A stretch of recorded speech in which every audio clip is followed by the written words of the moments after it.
You have covered a significant amount of ground: 8 modules, 30 videos, and a deep dive into the history of regulation and the neuroscience of dependency. All of that information exists to prepare you for a single moment of professional certification. Yet drivers who pass these tests and master the regulations still commit severe safety violations. Understanding the rules and obeying them are two different psychological states. Take Marcus. He is a competent, well-regarded professional. His story matters because it lacks drama. He is a mirror for anyone who believes a safety failure requires a reckless personality. Risk develops through tiny, incremental adjustments.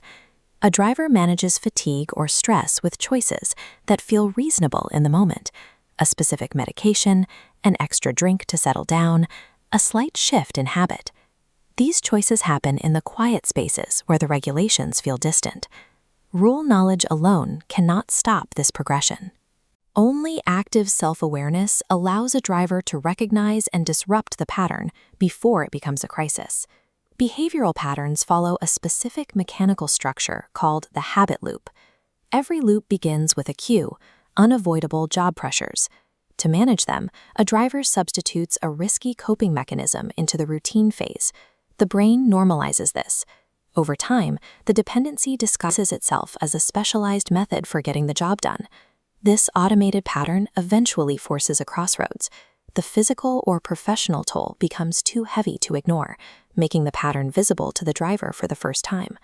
While the initial fatigue or stress is a real challenge, the true danger lies in the invisible automation of the response. The failure to name the habit allows it to take control of the driver's career. Marcus is at that crossroads now. He is sitting in his cab, knowing something has shifted, but having done nothing about it yet. This is the window of awareness, the space between recognizing a dangerous pattern and deciding how to address it. Internal forces work to close this window quickly. Self-stigma, the fear of losing a CDL, and rationalization encourage the driver to stay silent and try to manage it alone. Research shows that those who successfully navigate this moment do not rely on a sudden burst of willpower. Instead, they take one immediate, external step. They make a single phone call, send one email, or tell one trusted person.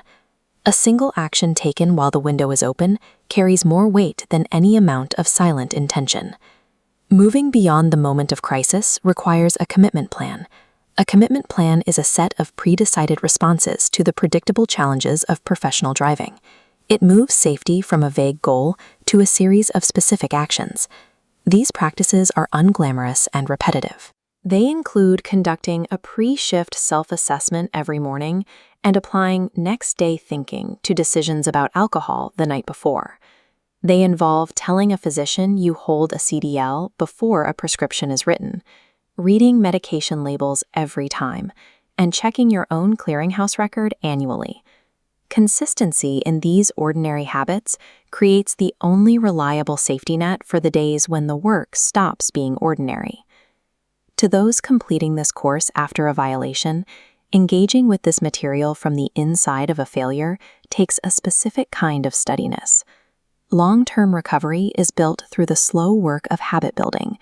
The drivers who succeed are the ones who engage with the SAP process and follow-up testing as tools for change, rather than performing compliance while waiting for the penalty to end. Your certificate represents a structural understanding of neuroscience, DOT regulations, and behavioral frameworks. You have the knowledge required to operate safely.